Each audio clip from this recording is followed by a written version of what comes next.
తెలంగాణలో నిరుపేదలు కార్పొరేట్ వైద్య సదుపాయాలు పొందితే ఆ ఖర్చులకు రియంబర్స్మెంట్ కింద కొంత సాయం చేయడానికి సీఎంఆర్ఎఫ్ పథకాన్ని అందుబాటులోకి తెచ్చారు. ముఖ్యమంత్రి సహాయ నిధి 1977 నుంచి అమల్లోకొచ్చింది.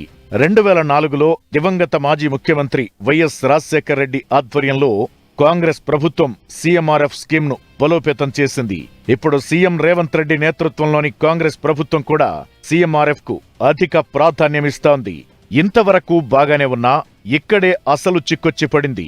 ఎమ్మెల్యే లేదా మంత్రి నుంచి లెటర్ పొంది సీఎంఆర్ఎఫ్ కోసం దరఖాస్తు చేయడంతో ఇబ్బందులు తలెత్తుతున్నాయి.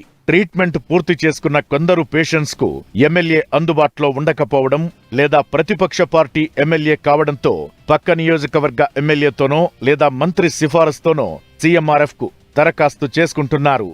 ఇది చాలా నియోజకవర్గాల్లో స్థానిక ఎమ్మెల్యేలకు మంత్రులకు ఇబ్బందికరంగా మారింది.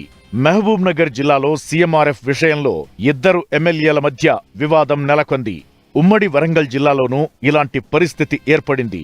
ఈ వ్యవహారం సీఎం దృష్టికి వెళ్లడంతో సమస్యకు పరిష్కారం చూపాలని అధికారులను ఆదేశించారు సీఎం రేవంత్.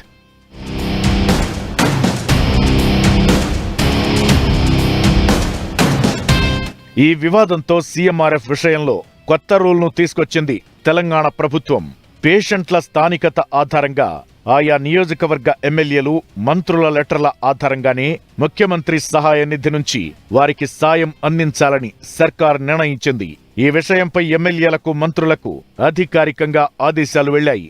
ఫలితంగా ఇకపై వైద్యం పూర్తి చేసుకున్న పేషెంట్లు సీఎంఆర్ఎఫ్ సాయం పొందాలంటే స్థానిక ఎమ్మెల్యేలను మాత్రమే ఆశ్రయించాల్సి ఉంటుంది.